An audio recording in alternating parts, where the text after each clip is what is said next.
Assalamualaikum, selamat pagi menjelang siang anak-anak hebat. Semoga kita semua selalu dalam keadaan sehat dan selalu dalam lindungan Allah ya. Tetap jaga kesehatannya ya, makan yang sehat dan bergizi. Sholatnya ya jangan sampai ditinggalkan, jangan sampai dilupakan ya, terutama sholat 5 waktunya.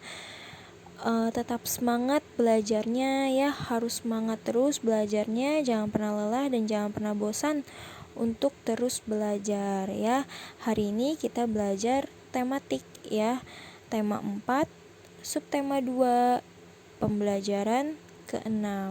Silahkan dipersiapkan buku tematiknya dan alat tulisnya ya. Lalu sebelum belajar, mari kita berdoa bersama-sama dari rumah masing-masing ya, agar pembelajaran hari ini dapat berjalan dengan lancar.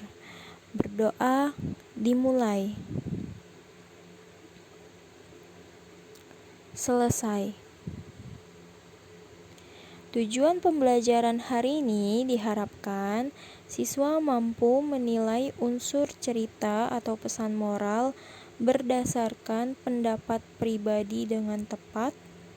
Lalu yang kedua, siswa mampu membedakan sikap baik dan tidak baik terkait nilai-nilai yang terkandung dalam Pancasila. Pembelajaran 6, muatan bahasa Indonesia. Memberikan pendapat pribadi tentang pesan moral dari suatu cerita. Pesan moral merupakan pelajaran berharga dalam sebuah cerita yang dapat kita jadikan pelajaran dalam kehidupan sehari-hari. Ya, kita dapat memberikan pendapat pribadi mengenai pesan moral dari sebuah cerita. Nah, pendapat tersebut sesuai dengan pesan moral yang disampaikan ya. Nah, ayo carilah sebuah cerita, kemudian tuliskan pesan moral dari cerita tersebut. Nah, ini ada sebuah cerita ya yang berjudul Taman Bermain yang Hilang. Masih ingatkah kalian dengan cerita ini? Nah, sebelumnya ini sudah pernah dipelajari ya. Ayo kita mencari pesan moral dari cerita Taman Bermain yang Hilang. Nah, sebelumnya ayo kita baca bersama-sama ya. Bisa kalian lihat di buku paket tema 4 halaman 6 ya. Taman Bermain yang Hilang. Malam hari merupakan malam yang ditunggu oleh Kupi kepiting kecil. Ia menikmati saat-saat berjalan pelahan di gundukan pasir bersama ayahnya. Mereka menanti datangnya air pasang yang akan membawa mereka ke dunia yang berbeda. Ya, Kupi selalu menanti saat-saat mereka terempas oleh air pasang, lalu tiba di hutan bakau. Nanti di sana ia pasti akan bertemu dengan teman-teman kecilnya yang lain. Upi si udang kecil, Kuro si kura-kura, dan teman-teman yang lebih besar seperti bangau cilik dan Momo si monyet. Di antara akar bakau mereka bisa bermain kejar-kejaran, petak umpet, atau tidur di sela akar yang melintang. Seru sekali saat-saat itu. Ada kalanya mereka berpisah, terbawa oleh pasang surut, kembali ke laut bebas. Namun suatu hari mereka bertemu lagi dan bermain bersama lagi. Suasana di hutan bakau tentu berbeda dengan suasana di laut lepas. Airnya pun berbeda, tidak asin seperti air laut tetapi tidak juga tawar. Kupi tidak tahu apa namanya. Berbeda tetapi Kupi dan teman-teman tetap bisa bermain dengan nyaman. Malam itu, di pesisir pantai, Kupi bertanya pada ayahnya, "Ayah, mengapa kita tidak lagi pernah bisa bertemu dengan bangau putih, teman ayah?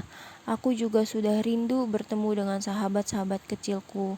Aku sudah lama sekali tidak bertemu dengan Upi, Kuro, bangau cilik, dan Momo. Mengapa sekarang susah sekali kita bertemu dengan mereka ya?"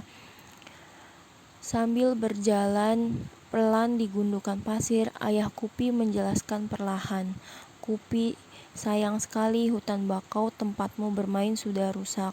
Ayah dengar dari paman nelayan, manusia di pesisir pantai sana ingin membuat bangunan-bangunan yang tinggi menjulang.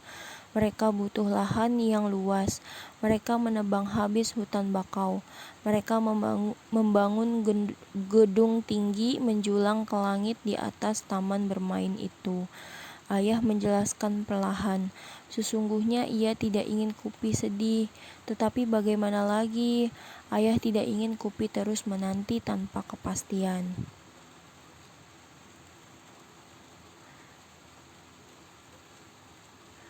Kupi tertunduk sedih. Pupus sudah harapannya bertemu lagi dengan sahabat kecilnya. Mengapa manusia begitu jahat? Ayah, mengapa manusia tidak memikirkan kita, manusia kecil di pesisir pantai? Mengapa manusia hanya memikirkan dirinya sendiri? Kupi meratap pelan, namun penuh amarah.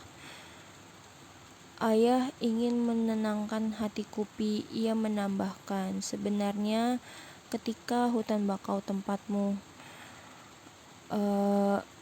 bermain ditebang, manusia pun menerima akibat buruknya Kupi.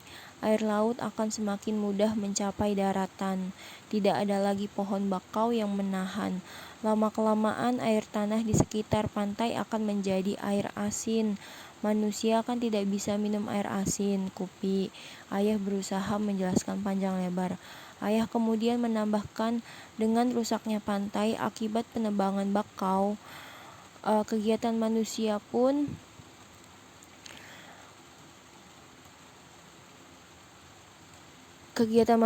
menjadi terganggu. Sekarang wisatawan yang berkunjung ke pantai ini semakin berkurang. Para pedagang yang dulu berjualan di sekitar sini tidak ada lagi. Pemandu wisata yang biasa menjelaskan tentang keindahan pantai dan hijaunya bakau pun sudah jarang terlihat. Nelayan yang biasa menjual hasil tangkapan mereka pun tinggal sedikit.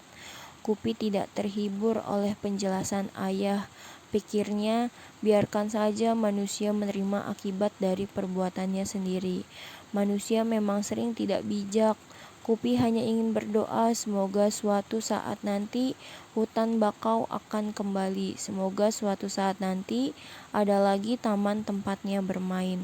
Semoga suatu saat nanti ia masih bisa bertemu dengan sahabat-sahabat kecilnya.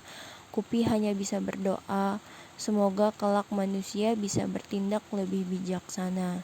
Semoga. Ciptaan Santi Henrieti. Nah, itu tadi cerita tentang taman bermain yang hilang.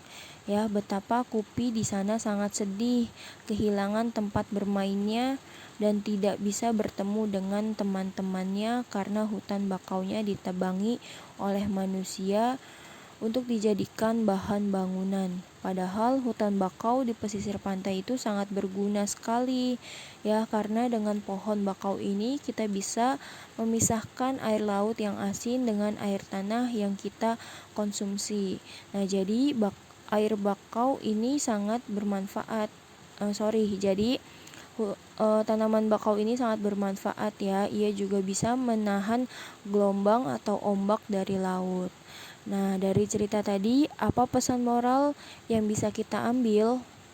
Menurut Ibu, ya, menurut pendapat Ibu, pesan moral dari cerita taman bermain yang hilang adalah kita tidak boleh merusak lingkungan karena akan merugikan kita dan makhluk-makhluk yang ada di lingkungan sekitar. Nah, ini menurut Ibu, ya. Kalian bisa memberikan pendapat kalian mengenai pesan moral pada cerita taman bermain yang hilang.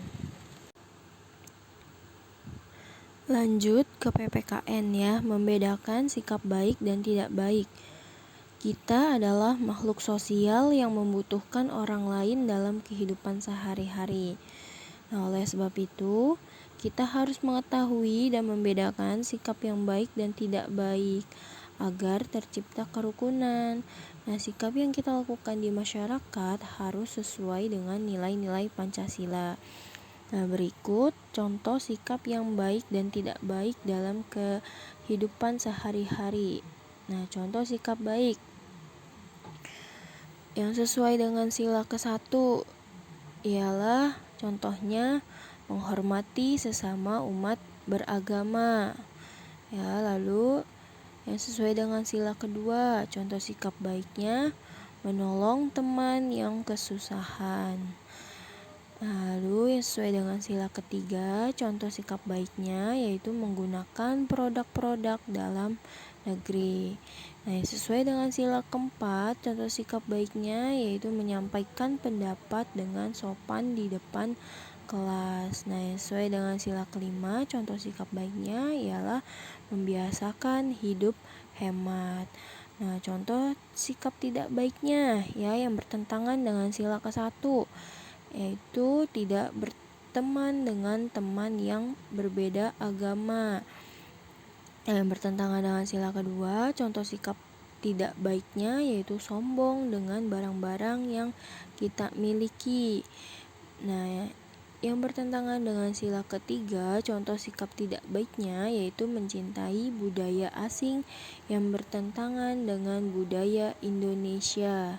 Lalu sila keempat, contoh sikap tidak baiknya yaitu memaksa orang lain untuk mengikuti pendapatnya. Nah, yang bertentangan dengan sila kelima, contoh sikap tidak baiknya yaitu memboroskan uang untuk hal-hal yang tidak bermanfaat. Nah, itu tadi contoh sikap baik dan contoh sikap tidak baik yang sesuai dengan nilai-nilai Pancasila dalam kehidupan sehari-hari. Ya. Nah, lalu di sini ada sebuah diagram ya yang berisikan tentang sikap baik. Contohnya, bukan contohnya berarti itu sikap yang tidak baik ya, ciri-ciri dan kesimpulannya. Nah, di sini Ibu akan tunjukkan ya, bisa kalian salin di buku paketnya halaman 91. Nah, contoh sikap baik yaitu yang pertama menjaga kebersihan diri dan lingkungan. Lalu yang kedua menolong orang yang membutuhkan bantuan. Nah, itu adalah contoh sikap baik. Nah, yang bukan contoh sikap baik atau sikap yang tidak baik, yang pertama membuang sampah sembarangan ya. Yang kedua tidak peduli terhadap orang lain ya. Itu adalah contoh sikap yang tidak baik ya. Nah, lalu ciri-ciri sikap baik yang pertama yaitu selalu berpikir positif ya. Yang kedua mampu mengendalikan diri. Yang ketiga tidak merugikan orang lain. Nah, itu adalah ciri-ciri dari sikap baik ya. Nah, kesimpulannya, sikap yang baik adalah sikap yang tidak merugikan orang lain, selalu berpikir positif dan bermanfaat untuk orang lain ya. Bisa kalian salin di bukunya ya di halaman 91. Nah, untuk tugasnya kalian kerjakan halaman 90 dan 91 ya. Untuk halaman 90 kalian kerjakan ayo berdiskusi yang bagian pertama saja ya, yang baca kembali cerita tentang taman bermain yang hilang. Lalu tuliskan pesan moral dari cerita tersebut. Nah, kalian tuliskan ya pesan moral dari cerita taman bermain yang hilang. Nah, untuk halaman 91, apakah pada cerita taman bermain yang hilang kalian menemukan sikap-sikap yang baik dan sikap yang kurang baik? Nah, itu kalian tuliskan pada kolom di bawahnya ya, sikap yang baik dari cerita taman bermain yang hilang apa saja, lalu sikap yang tidak baik dari cerita taman bermain yang hilang apa saja.